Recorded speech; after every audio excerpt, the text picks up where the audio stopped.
প্রাচীন শহর কাশী, যা শুধু বাবা বিশ্বনাথের নগরী নয়। আজকের এই আলোচনায় আমরা এমন এক আধ্যাত্মিক রহস্যের গভীরে যাব, যা শতাব্দীর পর শতাব্দী ধরে এই পবিত্র শহরের বুকেই লুকিয়ে রয়েছে। চলুন শুরু করা যাক। সবার প্রথমে একটা দারুণ পৌরাণিক রহস্যের কথা বলা যাক। খুব সাধারণ একটা প্রশ্ন, কিন্তু বেশ ভাবায়। সারাদিন তো বাবা বিশ্বনাথের পূজা হচ্ছে, কিন্তু সূর্যাস্তের পর রাতের বেলায় কাশীপতি মহাদেব ঠিক কোথায় বিশ্রাম নেন? উত্তরটা কিন্তু সত্যিই চমকপ্রদ। প্রতিদিন রাতে ভগবান শিব ঠিক এই বিশালাক্ষী মন্দিরে চলে আসেন। দেবী বিশালাক্ষীর পাশে বিশালাক্ষেশ্বর মহাদেব রূপে তার রাত্রিকালীন বিশ্রাম হয় এখানেই।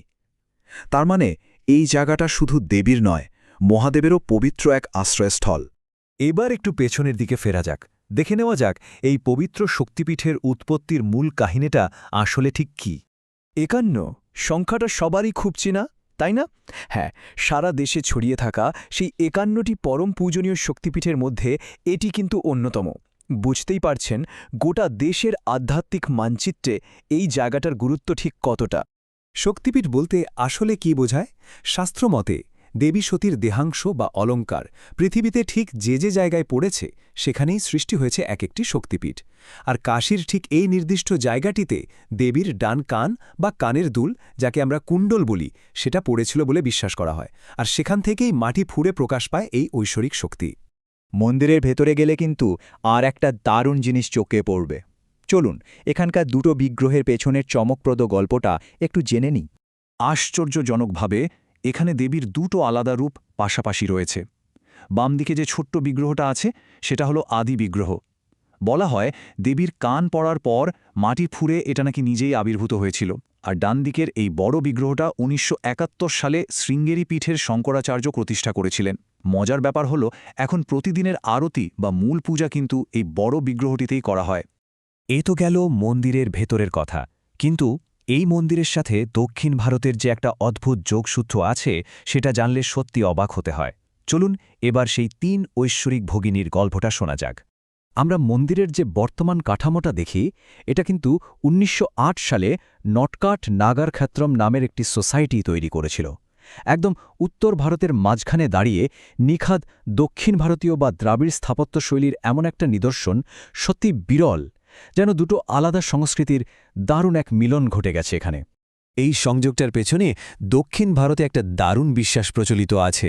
তারা মনে করেন মাদুরায়ের মীনাক্ষী, কাঞ্চিপুরমের কামাক্ষী আর কাশীর বিশালাক্ষী, এই ৩ দেবী হলেন আসলে ৩ ঐশ্বরিক বোন। মীনাক্ষী দেন সম্পদ, কামাক্ষী দেন জ্ঞান, আর কাশীর বিশালাক্ষী দেন মুক্তি। আর ঠিক এই কারণেই বহু তীর্থযাত্রীর কাছে কাশী ভ্রমণ মানি তাদের তীর্থযাত্রার একেবারে চূড়ান্ত পরিণতি। প্রাচীন বিশ্বাস কিভাবে গোটা দেশটাকে এক সুতোয় বেঁধে রেখেছে, এটা তার এক চমৎকার উদাহরণ। এবার চলুন মন্দিরের প্রতিদিনের জীবন্ত প্রথা, আচার আর উৎসবগুলো নিয়ে একটু কথা বলা যাক। ১০৮ এই সংখ্যাটার একটা বিশেষ গুরুত্ব আছে এখানে।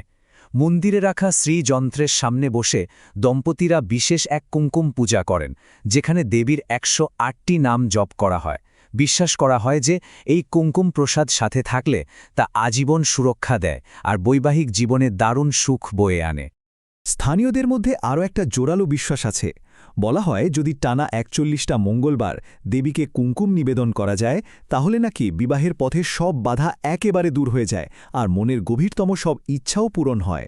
এছাড়া পবিত্র গঙ্গায় স্নান করে এসে দেবীর কাছে ভক্তরা আরও নানা সামগ্রী নিবেদন করেন, যেমন ধূপ, প্রদীপ, সুগন্ধি ফুলের মালা, মুক্তার গহনা থেকে শুরু করে নতুন বস্ত্র।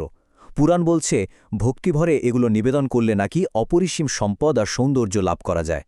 সাধারণত মন্দিরটা বেশ শান্ত থাকে ঠিকই, কিন্তু নবরাত্রি বা কজরি তিজের সময়টার কথা একবার ভাবুন।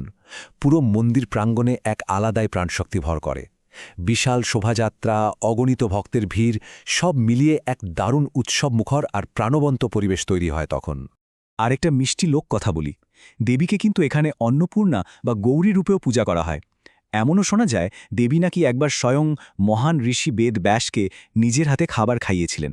মানে তিনি শুধু মুক্তিই দেন না, অন্নধাত্রী হিসেবে তিনি তার ভক্তদের পরম মমতায় ঠিক মায়ের মতনই রক্ষা করেন।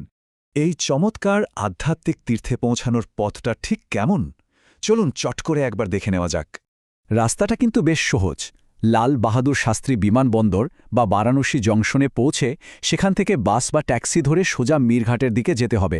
আর তারপরই শুরু আসল রোমাঞ্চ। কাশীর সে পুরনো, সরু আর ব্যস্ত গলিগুলোর ভেতর দিয়ে হাঁটে যাওয়ার অভিজ্ঞতাটা একেবারে অন্য জগতের। মনে হবে যেন সময় সত্যি থমকে আছে কয়েক শতাব্দী ধরে। আজকের এই ব্যাখ্যামূলক আলোচনার একদম শেষে এসে একটা গভীর চিন্তার বিষয় সামনে চলে আসে।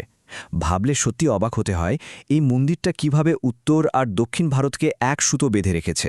প্রাচীন পুরাণগুলো আমাদের এত ভিন্ন ভিন্ন সংস্কৃতি আর অঞ্চলকে কি দারুণভাবেই না মিলিয়ে দিয়েছে, তাই না? কে জানে, হয়তো আমাদের চারপাশে এমন আরও অনেক গুপ্ত সংযোগ লুকিয়ে আছে, যা এখনও শুধু আমাদের আবিষ্কারের অপেক্ষায়।